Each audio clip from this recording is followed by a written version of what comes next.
Bien, estimados escuchantes, soy Hugo Ramón Zamorano Sánchez, creador del canal de YouTube que lleva mi nombre, Hugo Ramón Zamorano Sánchez, así que si quieren encontrarlo, pueden encontrarlo bajo mi nombre sin espacios y en mayúscula, la famosa bolita roja.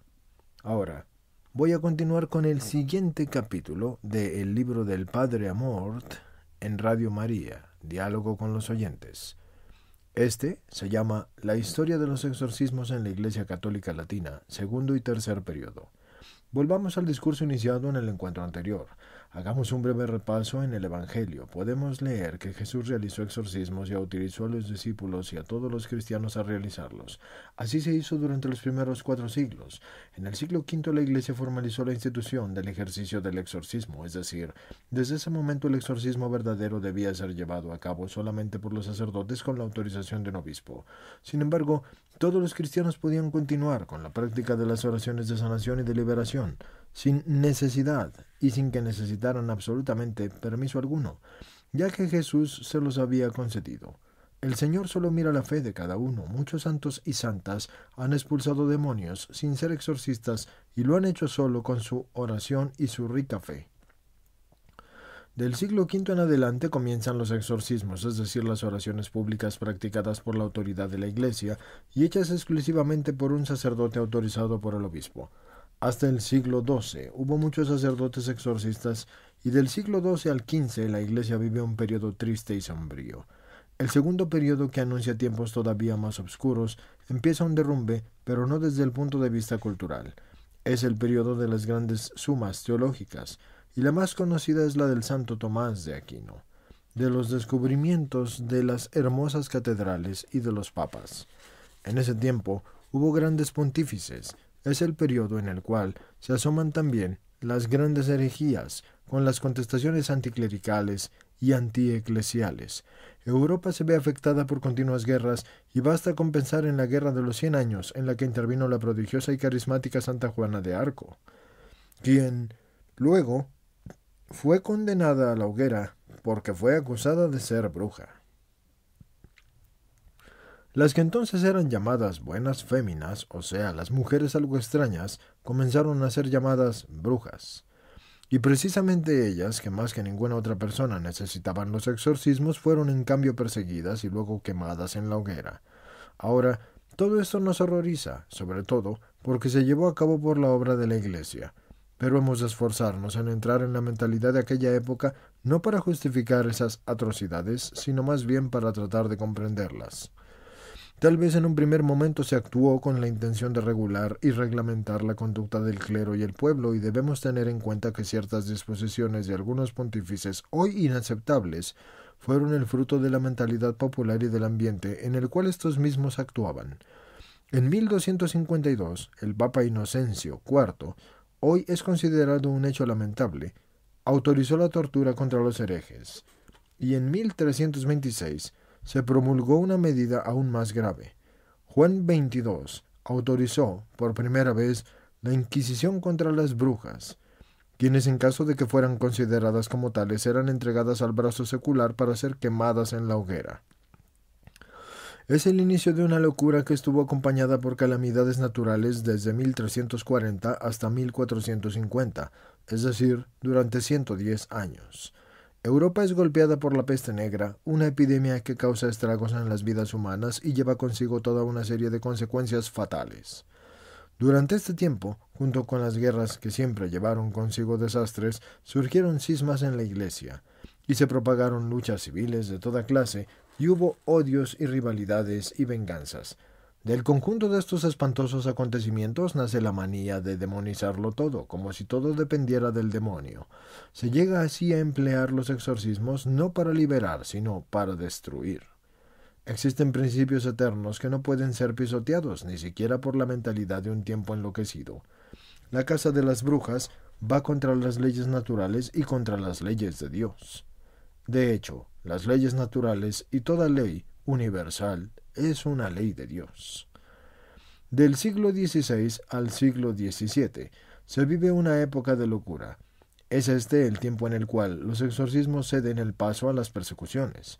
En esta época ya no se hacían exorcismos, aunque de ellos se tuviera una gran necesidad.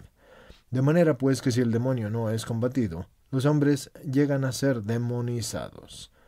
Este fenómeno solo mencionado me preocupa también porque la sociedad y la iglesia de hoy, y veo por parte de ciertos hombres de la iglesia, continua tentativa de minimizar la existencia del demonio. Incluso llegan a no creer en él, y ellos han olvidado las palabras de Juan Pablo II, y pareciera que ya no creen ni siquiera tampoco en el Evangelio, donde Jesús le da el poder de expulsar demonios, de los cuales jamás él niega la existencia. Y he aquí que ahora la humanidad de nuestros tiempos ha caído en el abismo.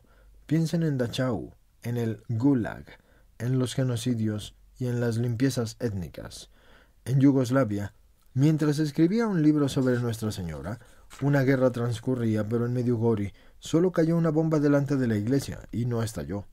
La guerra no pasó por esa ciudad. Pero volvamos a tomar el hilo de la historia.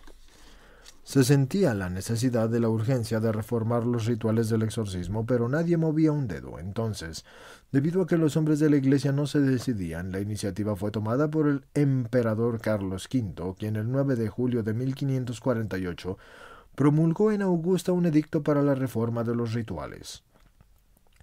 Desafortunadamente el mal ya era demasiado profundo y las persecuciones contra las brujas llegaron al extremo. De 1560 a 1630 hubo grandes sufrimientos. Las consecuencias de estas persecuciones, como lo saben los protestantes, fueron aún más devastadoras en Alemania, es decir, en tierras protestantes. Gracias al cielo que hubo alguna que otra excepción, porque es famoso el caso de una hermana francesa que se llamaba Juana Ferry, que vivió de 1559 a 1620. Durante varios años la monja mantuvo un pacto con el demonio. Era una verdadera bruja. Esa sí era una bruja. Una de aquellas mujeres que por la ley eran entregadas a la Inquisición y que en el caso de ser encontradas culpables eran, según las normas de la época, condenadas a la hoguera. Para la fortuna suya encontró a un prelado muy culto y de gran sensibilidad pastoral, que se llamaba Luis de Bermliamont y era arzobispo de Cambrai. Él ordenó que la hermana no le fuera procesada, ni tampoco condenada, sino más bien que se le sometiera a exorcismos. Así que se necesitó más de un año para que esa religiosa fuera liberada de las presencias diabólicas. Pero apenas se liberó, llevó serenamente una ejemplar vida de consagrada. Desafortunadamente otros obispos, aunque eran doctos y santos, no pensaban de la misma manera. Y es el caso, por ejemplo, de San Carlos Borromeo. La santidad no excluye, en efecto, que alguien pueda caer víctima de la mentalidad de su tiempo, y él se vio afectado de las ideas equivocadas de su época, pero siguió siendo un gran santo y un gran obispo. Lo que quisiera subrayar es el siguiente hecho. Allí, donde seguía habiendo exorcismos, no existían hogueras, o éstas fueran reducidas al mismo mínimo. Y se han probado históricamente que en la Roma de los papas solo hubo un caso de una mujer que fue llevada a la hoguera tras sí ser considerada bruja. Y piensan en España, en la conocida severidad de la Inquisición y de Torquemada. También allí las llamadas brujas no fueron nunca perseguidas, o si lo fueron muy poco. Es preciso llamar la atención sobre la autocrítica de los católicos emprendida por el jesuita Friedrich von Spee, quien en 1631 publicó un libro que se llamaba, y aún se llama, Cautio Criminales, en el cual critica sin tapujos la tortura autorizada por el Papa y se expresa contra la Casa de las Brujas, y fue el inicio del arrepentimiento que luego se extendió también al campo protestante. Muy poco influyó el Concilio de Trento, ya que se limitó a elaborar la doctrina sobre el sacramento del orden y consideró el ejercicio del exorcismo como una de las órdenes menores. Acerquémonos ahora al tercer periodo. Así como fue irracional y absurda la casa de brujas, también lo fue el cese total de los exorcismos desde el siglo XVIII hasta el día de hoy, es decir, en el tercer periodo. Antes se veían demonios en todas partes y luego ya nadie los veía. A medida que terminaba la casa de brujas era indispensable retomar la práctica de los exorcismos, pero en cambio, la reacción a los excesos del pasado llevó a un desinterés total hacia el diablo y a su acción, un desinterés que por otros motivos aún subsiste hoy en día. Se ha llegado a considerar al diablo como un símbolo y un fantoche y un emblema abstracto del mal, y no ya como un ser personal o un ángel que al rebelarse contra Dios combate para arrastrarnos a todos al infierno. Es un ángel caído que aún conserva la naturaleza de ángel. Iniciada desde los orígenes del mundo, la lucha de Satanás contra Dios y sus hijos está destinada a durar, como dice el Señor, hasta el día final. Esto nos lo recuerda el Concilio Vaticano II en la Gaudium et Spes número 37. Jesús emplea unas palabras muy precisas y toda la historia humana está impregnada por una lucha tremenda contra las potencias de las tinieblas, y por lo tanto no nos asombremos si incluso hoy esta lucha, empezada desde el origen del mundo, y yo diría que desde el origen de la creación, piénsese en Adán y Eva, hasta en ese pleno desarrollo y destinado a durar hasta el día final. En este paso brusco, que ha durado 3 siglos, ha influido también la cultura laica. Esta ha tenido una gran influencia en las universidades y en los ambientes eclesiásticos, con fuertes repercusiones en los obispos y los sacerdotes, y por ende en el pueblo.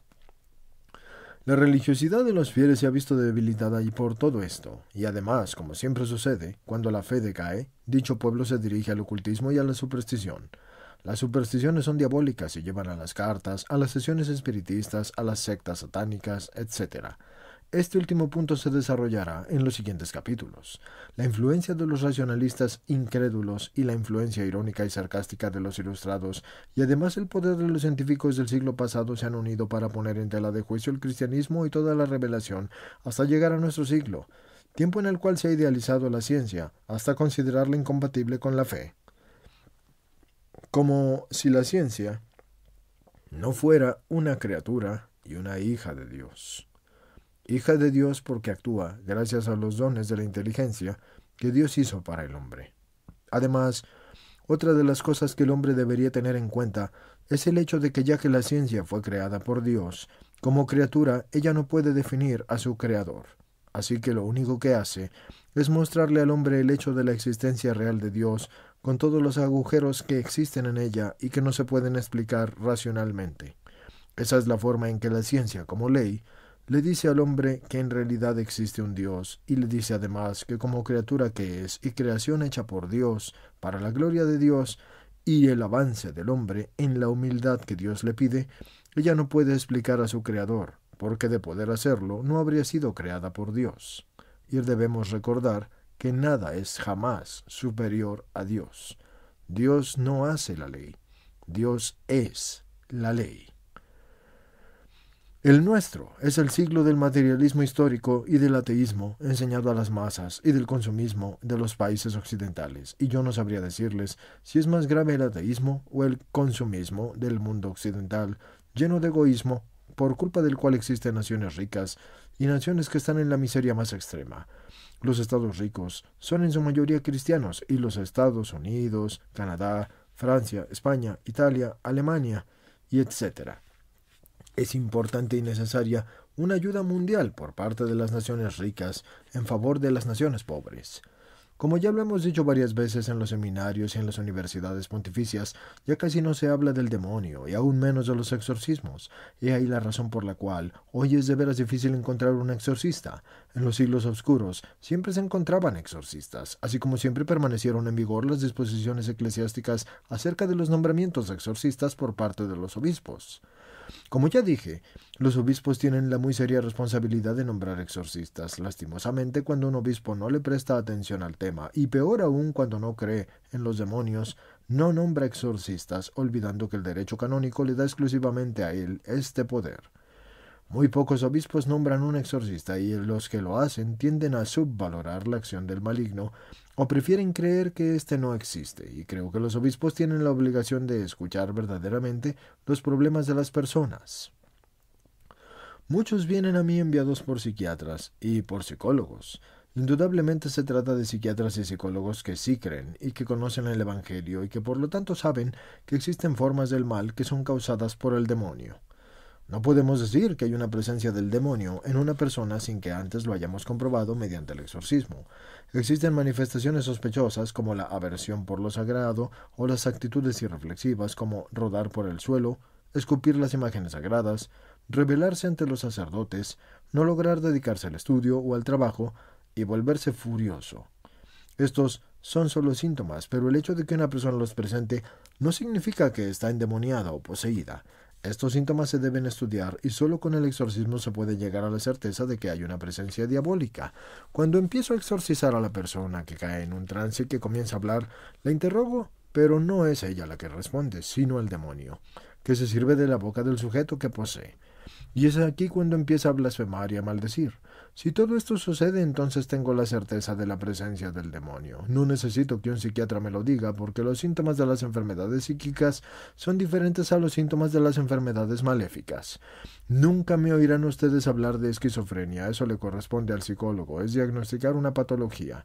Pero tampoco un psiquiatra nunca podrá llegar a decir, esta persona está endemoniada. Solo podrá tener sospechas y enviar a la persona a donde hay un exorcista. Se necesita que los psiquiatras y los exorcistas y los psicólogos, permaneciendo cada cual en su propio ámbito, colaboren a fin de que se pueda llegar a la curación de la persona. Cuando en 1614 se publicó el ritual romano, se sugirió un gran número de oraciones de exorcismo y solo había que escogerlas. Antes de dicho ritual, cada sacerdote actuaba como lo creía conveniente. En parte aún lo seguimos haciendo. Nosotros los exorcistas no empleamos exclusivamente las oraciones del ritual, sino que usamos también las que nosotros inventamos. Usualmente tenemos que actuar según el caso que tengamos enfrente y debemos adaptar la oración a la persona, así como lo hace el demonio, quien se comporta de una manera diferente en cada caso. El padre Matteo Lagrua, uno de los exorcistas más famosos de Italia, no empleaba las oraciones del ritual durante los exorcismos, sino más bien oraba en lenguas. La oración en lenguas es una forma de plegaria espontánea compuesta por monosílabos. No es lo único que es, caballeros. La oración en lenguas es la manifestación del habla inspirada directamente por el Espíritu Santo. Es el propio Dios hablando a través del hombre en el Espíritu Santo, y además de esto, no está compuesta solo por monosílabos, sino que son frases completas de idiomas que pueden ser del pasado, del futuro o idiomas espirituales, porque deben recordar que para Dios todo es presente. Para Él, aunque ha creado el tiempo y conoce el pasado y el futuro, todos estos tiempos para Él son presentes, y las lenguas no son otra cosa que la manifestación del habla y activa del Espíritu Santo en todo momento a través del hombre, lo que demuestra la humildad del instrumento que es el hombre y la grandeza que es Dios en él. Y se los digo porque soy parte de los sacerdotes carismáticos y del movimiento carismático. Continuando con la lectura. Pues bien, como les decía, el padre Matteo Lagrua, uno de los exorcistas más famosos de Italia, no empleaba las oraciones del ritual durante los exorcismos, sino que oraba en lenguas, como sucede en el movimiento de la renovación carismática católica. Estas oraciones eran sumamente eficaces, así como lo es cierto tipo de música, porque el demonio es sensible a la música gregoriana, por ejemplo. Cuando fue publicado en 1614, el ritual se ofreció y no se impuso, dejándolo a voluntad de los exorcistas, pero dado que ha hecho mucho bien, poco a poco se convirtió en un ritual oficial de los exorcistas. Por el Evangelio y antes por el Antiguo Testamento, sabemos que también los hebreos hacían exorcismos, pero fue Cristo quien confirió a quienes creen en él el poder de expulsar demonios con la fuerza de su nombre. Y quien no cree en la existencia de los demonios, como lo afirmó Pablo VI en un famoso discurso, entonces éste no pertenece a la fe cristiana. La lucha contra el demonio es llevada a cabo por todos nosotros y es una de las bases de la vida espiritual cristiana, y como nos lo enseña la tradición monástica, los monjes, en efecto, no nacieron para huir de las tentaciones del mundo y dedicarse solo a la oración. Se apartaron porque el desierto es considerado el lugar habitual del demonio, de modo que ellos se retiraron para combatir a Satanás y salvaguardar a la humanidad de los combates y de sus tentaciones. En el Padre Nuestro hay un verdadero exorcismo, aunque la versión que hoy conocemos está mal traducida. Dice aquí, no nos metas en tentación, mas líbranos del mal. Es una mala traducción que ahora se está tratando de corregir. Dios no tienta a nadie. La traducción correcta es, haz que no caigamos en tentación, y danos la gracia de vencer las tentaciones, y líbranos del mal, como lo dice claramente el Catecismo de la Iglesia Católica. No se entiende el mal en general, sino la persona de Satanás, la persona del demonio, porque los diablos son muchísimos, y son seres personales, y de una naturaleza diferente a la nuestra. Nosotros tenemos alma y cuerpo, mientras que ellos solo son espíritu, son seres espirituales. Al exorcista se le ve como a un sacerdote que por encargo de la Iglesia nos ayuda cuando tenemos la necesidad de luchar contra la acción extraordinaria del demonio. Ante todo nos ayuda a habituarnos a la oración. Los obispos deberían nombrar a una multitud de exorcistas, y yo nombraría como exorcistas a todos los párrocos. porque lo primero que un exorcista hace es imponer un régimen intenso de oración y de vida espiritual y de estudio del catecismo y de la fe cristiana. La mayoría de las veces basta con esto y no se necesita hacer ningún exorcismo. Con encaminar a alguien en la vida cristiana ya es suficiente para hacer que ella se siente bien. Nuestro tiempo es un periodo de grandes descubrimientos científicos, porque hoy ya no pensamos que la fe es contraria a la ciencia, sino que todo lo contrario. Hoy somos conscientes de que la ciencia ha sido dada por Dios y es fruto de los dones de Dios. Vean cómo la situación ha cambiado radicalmente respecto al pasado. Participé en un programa de televisión dirigido por Mino Lee. Cuando me preguntaron que si yo estaba dispuesto a colaborar con psiquiatras u otros especialistas, respondí de inmediato que sí, con tal de que cada uno permaneciera en el campo que le corresponde, porque la colaboración es posible. Presenté en esta transmisión, estaba ahora el difunto profesor Emilio Servadio, quien profesaba que era un ateo. Pero yo les aseguro que no era ateo. Nos hicimos amigos y era un hombre que poseía un gran sentido común, un hombre intachable. Era un gran científico y era considerado como el principal experto de la parapsicología y la psicología. Él no solo me dio la razón, sino que expresamente afirmó que frente a ciertos casos él mandaba a sus pacientes al exorcista. Estamos todavía muy lejos de lo que debería ser el punto de llegada, es decir, considerar el exorcismo como un servicio pastoral que se integra en la pastoral normal y al cual se dedica un número suficiente de personas.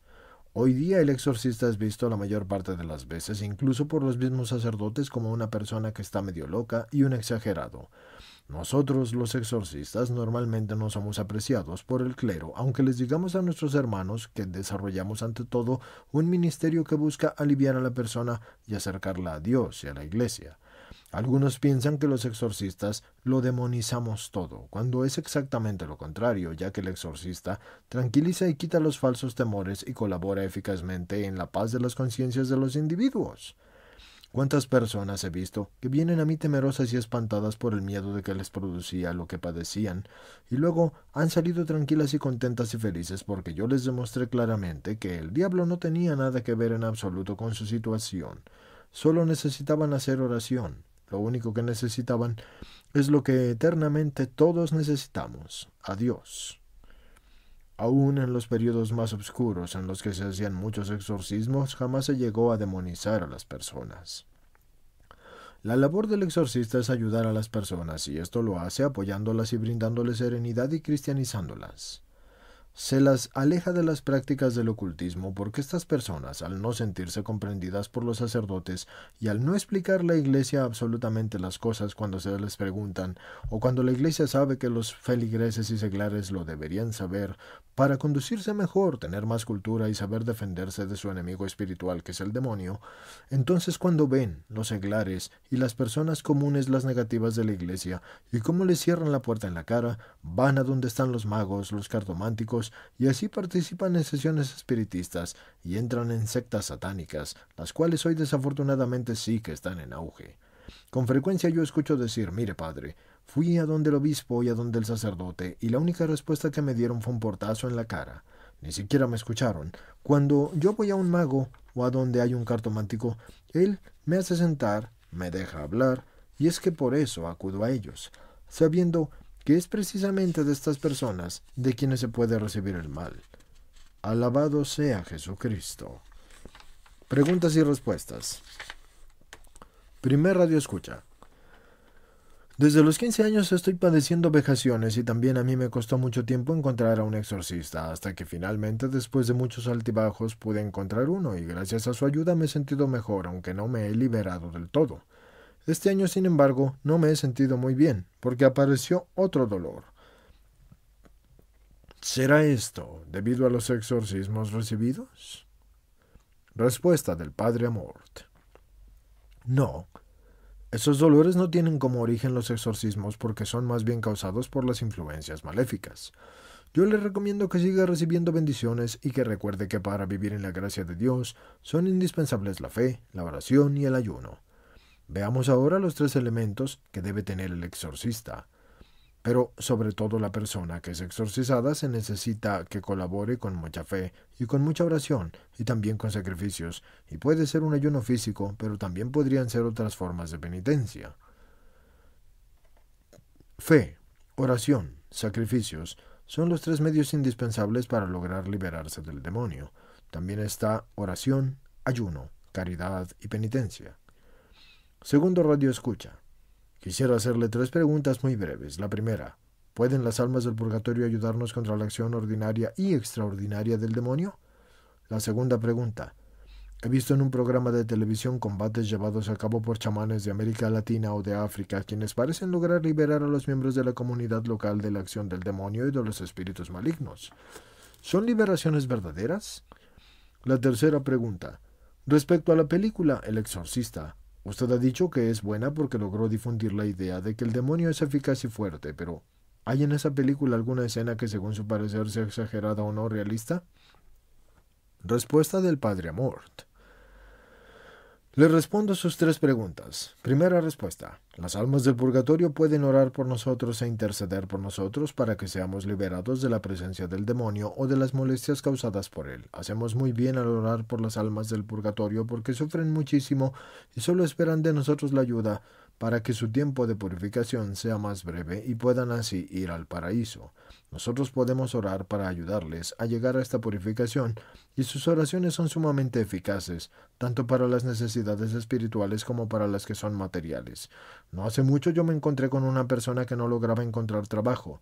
Está convencida de haber resuelto su problema gracias a su devoción por las almas benditas del purgatorio. En cuanto al segundo punto, el caso de los chamanes. ¿Pueden los chamanes u otras personas liberar del demonio? Todos somos hijos de Dios. Dios no olvida a quienes no son cristianos. Jesús murió por todos, por lo tanto es posible que Dios le dé a las personas que actúan con rectitud el don de liberar. Ellos también pueden favorecer a los atormentados de su comunidad. Sí, es posible que el Señor les dé a ellos una ayuda para obtener resultados positivos en la lucha contra el demonio. Debemos recordar que Dios es Dios de todos, no de una religión específica. Él es Dios de todos aquellos que tienen cualquier religión y de los que no tienen religión. La cosa es que es Dios. Por tanto, todo lo creado está bajo Él, bajo su poder y bajo su divina voluntad. Por consiguiente, Dios es Dios de todos los hombres, con o sin religión. Por consiguiente, todas sus gracias, todas sus bondades, todas sus potencias, se manifestarán en todas sus criaturas, de acuerdo a la humildad y disposición de sus criaturas, pero sobre todo de acuerdo a la voluntad del Señor. La tercera pregunta. La película El Exorcista en varias escenas se exagera. En las películas, el espectáculo es necesario, pero no olvidemos que tuvo su origen en un episodio real sucedido en 1949, sobre el cual se escribió una novela, cuyo título es precisamente El Exorcista. El director de la película se inspiró en la novela, por lo cual hay muchas exageraciones, pero también muchas verdades, por ejemplo, la existencia del demonio, los tormentos y los sufrimientos que provoca. El autor de esta novela se llama Peter Blatty, para los que les interese. Tercer radio escucha. Padre Amort, tengo una casa en una colina y hace 10 años mi suegra se suicidó en esa casa. 2 meses después escuchamos claramente, tanto mi marido como yo, 3 golpes que provenían de la buhardilla, justamente donde ella se había suicidado. Desafortunadamente también mi marido murió, y yo voy a esta casa de veraneo. No tengo miedo, pero ya 2 personas me han dicho que en esa casa existen influencias maléficas. Me han dicho que riegue mucha agua bendita, y he mandado bendecir la casa. Soy muy creyente, y personalmente creo que la misericordia de Dios tocó a mi suegra. Estaba muy deprimida, la llevamos a donde muchos psiquiatras para que recibiera tratamiento, y decían que no tenía nada. En estos momentos yo estoy creyendo que ella estaba poseída por el demonio. ¿Qué piensa usted? Respuesta del Padre Amort. Continúe usted sin miedo y continúe con las bendiciones a su casa, porque cuando hay suicidios es posible que se manifiesten disturbios maléficos. Yo creo que su temor de que su suegra haya podido ser vejada con maleficios que la volvían, por decirlo de alguna manera, comparable a una persona enferma de depresión, tiene fundamento.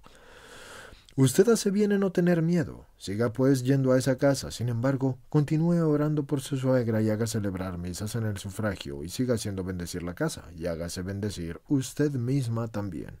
Cuarto radio escucha. Solo le haré una pequeña pregunta. Quisiera saber cómo puedo averiguar si una persona que dice ser carismática, aunque yo estoy segura de que no lo es satánica u ocultista o únicamente un charlatán. Respuesta del Padre Amort.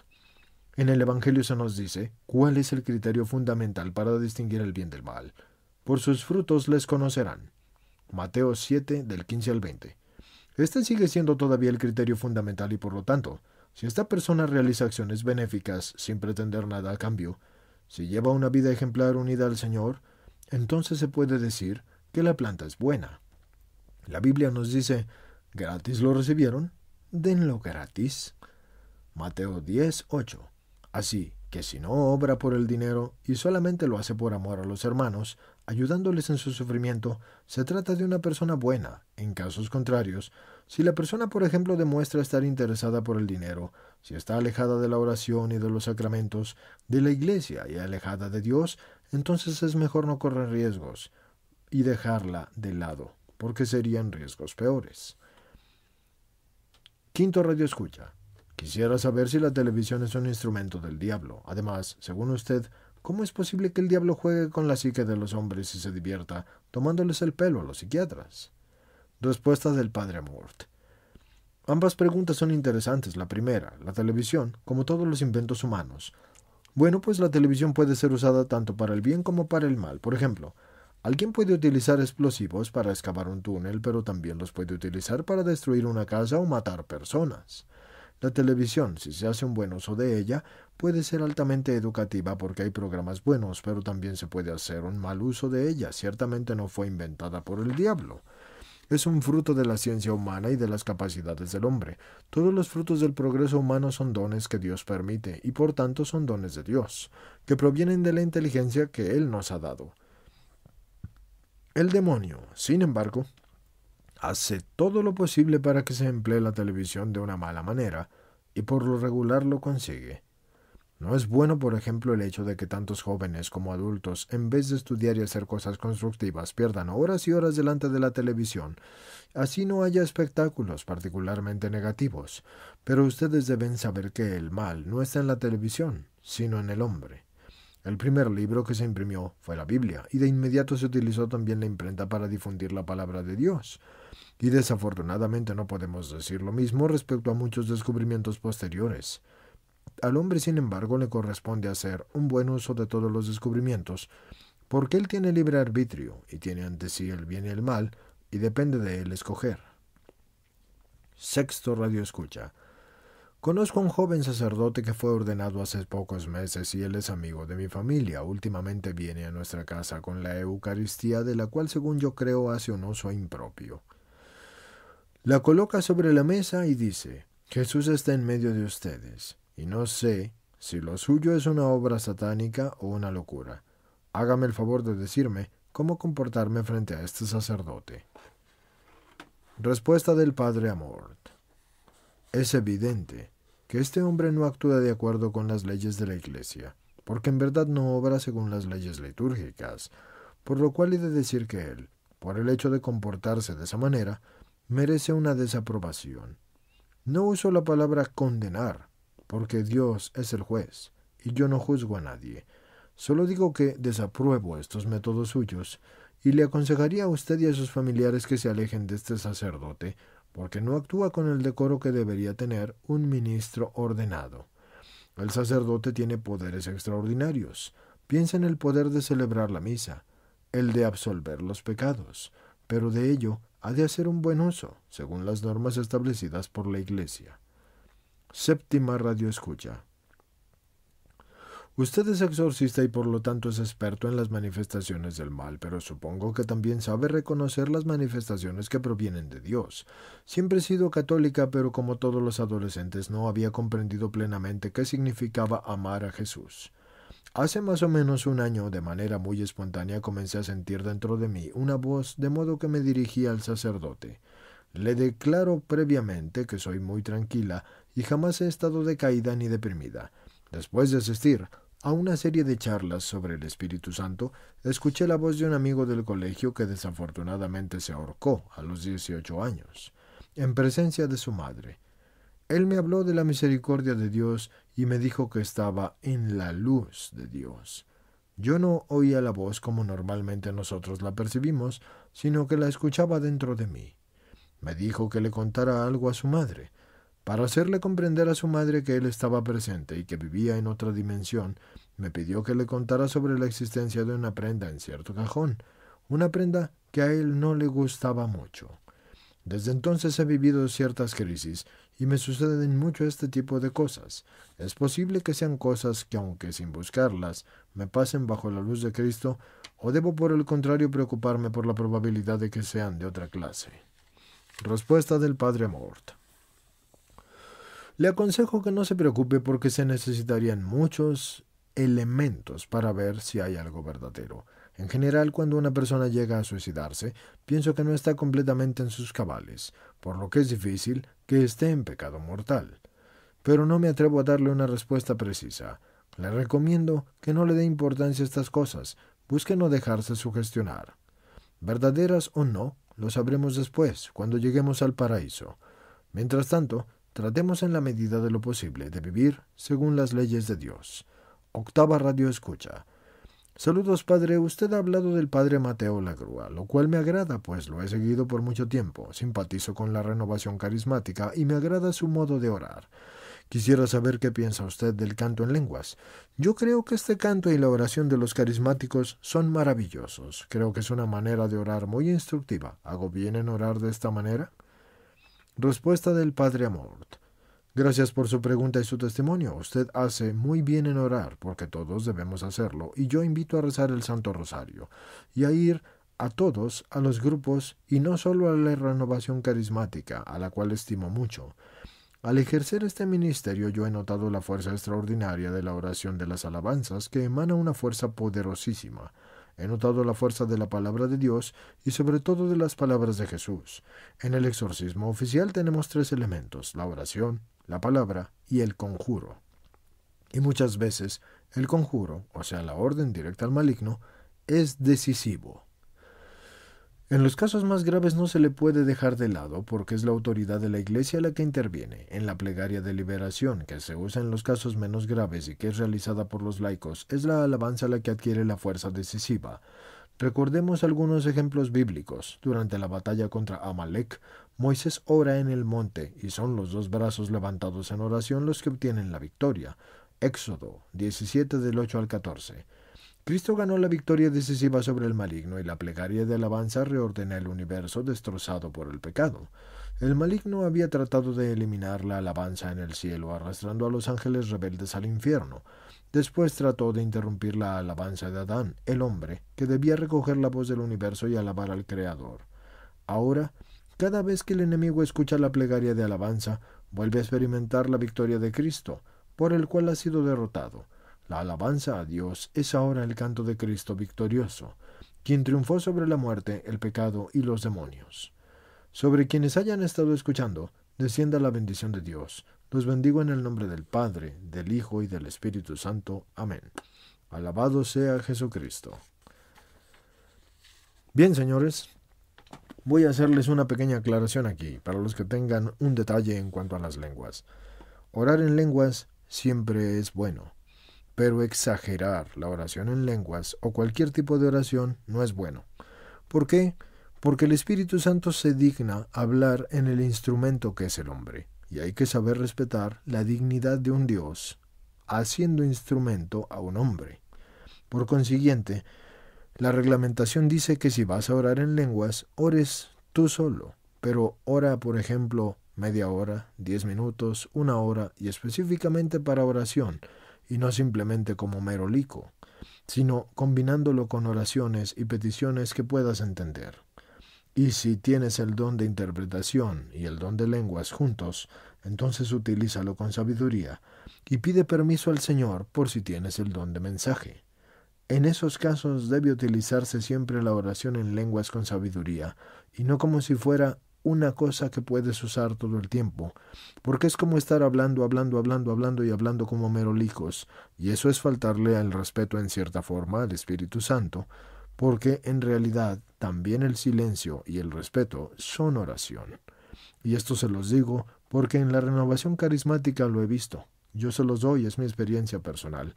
Había una persona, cuyo nombre no voy a decir, que lo que hacía era que todo el día, estuviera haciendo lo que estuviera haciendo, se la pasaba hablando en lenguas. Siempre. Si estaba lavando los trastos, lavando la ropa, o haciendo cualquier cosa que hiciera, siempre se la pasaba hablando en lenguas. No se callaba jamás, excepto cuando dormía. Pero todo el día, si no tenía que hablar con una persona, se la pasaba hablando en lenguas, hiciera lo que hiciera. Es decir, simplemente hablaba sin poner su corazón ahí y sin poner debida atención. Así que un buen día, el Señor decidió que ya estaba bien y le cerró la boca. Y se los digo literalmente, le cerró la boca. Ya no pudo hablar en lenguas, y esto fue algo que le ocurrió por años. Fue una lección, un castigo que nuestro Señor le dio por haber hecho un uso excesivo del don de lenguas sin el debido respeto y sin poner su corazón y su atención ahí. Cuando vas a orar, no vas a hablar como un merolico, y más aún cuando el Espíritu Santo se digna orar a través de ti. Esa fue la falta de respeto de esa persona, que pensaba que adoraba al Señor hablando todo el tiempo en lenguas. No, señores, se ora en lenguas de acuerdo a las reglas de la Iglesia y mientras los corazones de ustedes estén puestos ahí. Si eso no es así, entonces no hay que orar así.